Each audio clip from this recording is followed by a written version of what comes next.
All right, so just a quick note on this video. Make sure you redo the number based off of the current number on Haiku. I think your printed copy might also say 4 in the corner, which it should say whatever number we're working on. All right, so we've looked at arithmetic sequences. We are now going to look at what's called an arithmetic series. And essentially, the only difference is this is the terms of an arithmetic sequence added together.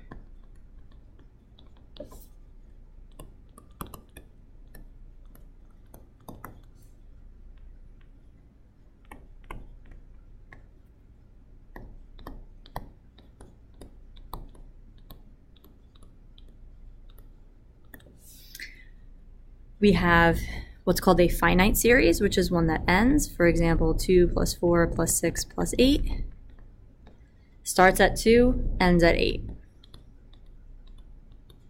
And then we also have an infinite series that just keeps on going. And the way that would be denoted would be plus and then a dot, dot, dot.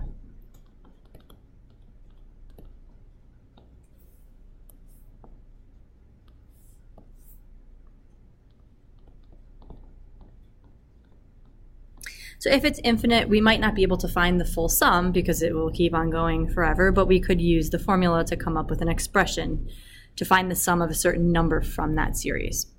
So what we're going to do is look back at the intro example that we did, the runner example.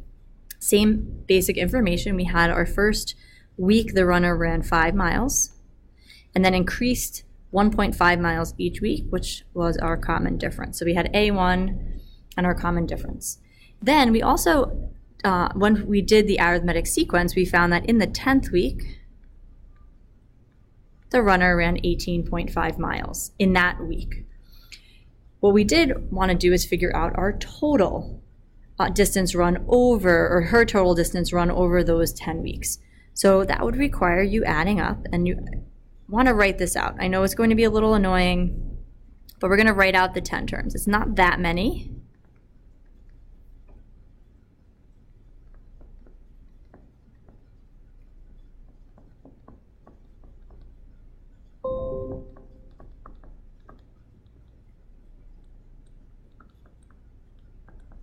Sorry about that little update in the corner. So those are our 10 terms. And one of the ways that you could have come up with the final answer for the sum is just add them all up. And we don't want to do that every single time. We want to come up with a formula. So what I'm going to ask you to do is we're going to take the first and last term, and then we're going to take the terms going in to the middle and add them up and see what happens. So I'm going to write this out. You're going to take a minute to add these up and see what kind of results that you get. So then I go 6.517, then I go 8, 15.5, which would be these guys. Then I'm going to do 9.5 and 14, and 11 and 12.5.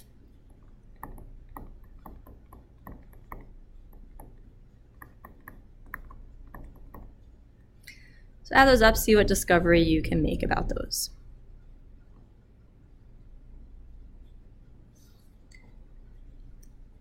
All right, and what ends up happening is you get the exact same number every time. Think about why that's happening.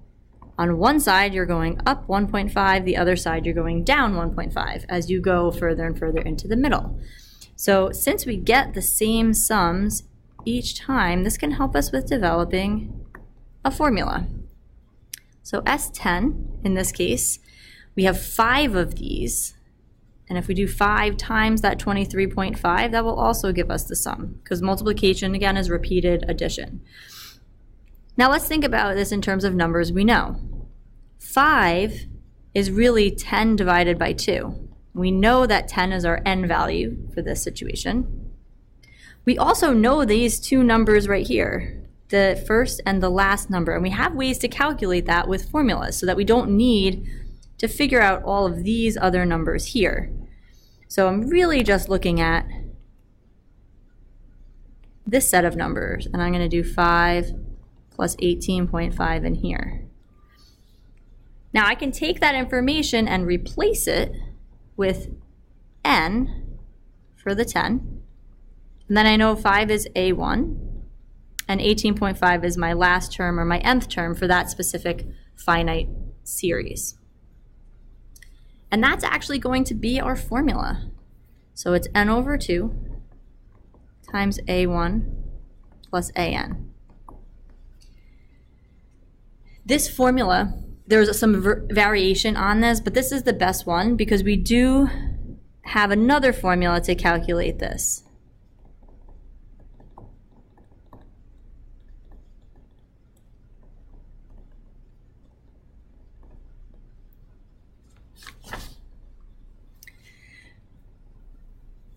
So now what I'm going to do is do a couple examples to finish up this video, and we'll finish the rest of them in a second video, just so each video is not too long.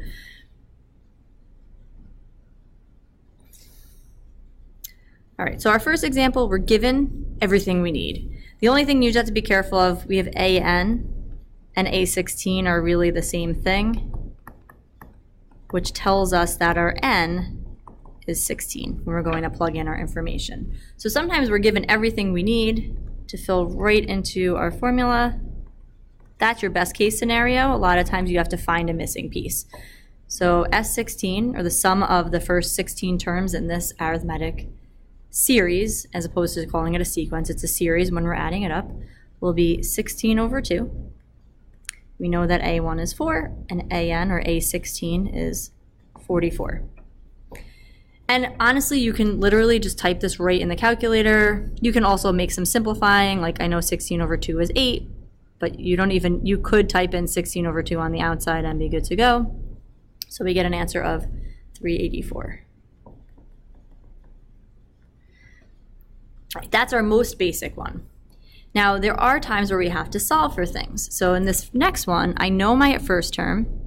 I have Sn, so I know n is 11. If you start to fill in your information, we have 11 over 2 times a1 plus an. I don't know an, so I need a way to find this. And I have d. So I'm going to use my explicit rule formula.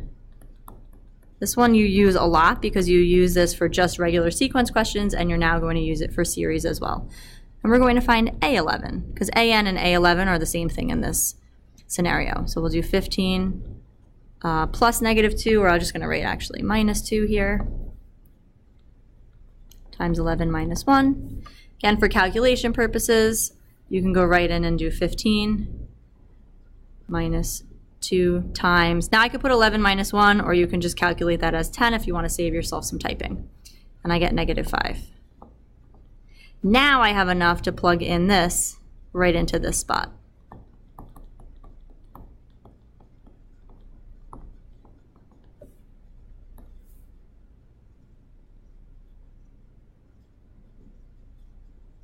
And it actually does do order of operations correctly here, so you can type it in without even using the fraction tool.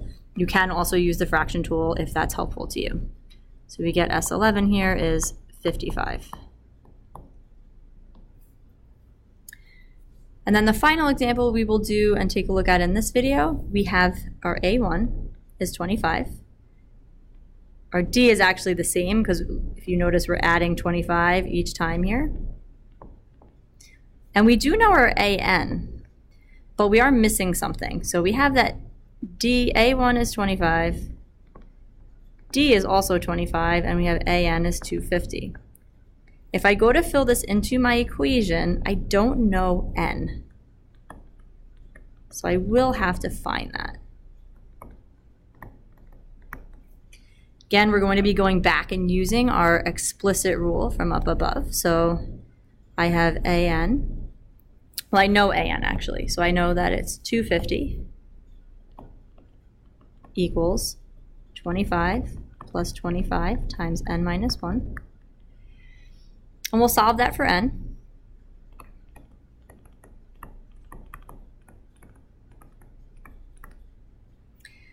I'm going to skip a couple steps here. I think you can simplify this down. We get n is equal to 10. I'm just running out of space a little bit here, and I use a little bit of the space over on this one for this example. So it's a little messy. Now I have everything I need to go back and fill in to my formula right here. So S10 equals 10 over 2 times 25, whoops,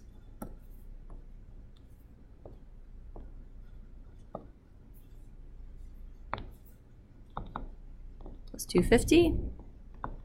And I'll let you fill that into the calculator, however you choose. You should get a sum of 1375. So this gives you a couple different types of examples of how you can use that formula. And in our next video, we'll look at what's called sigma notation as an alternative to using the formula and another way to write out and give new notation for the sum.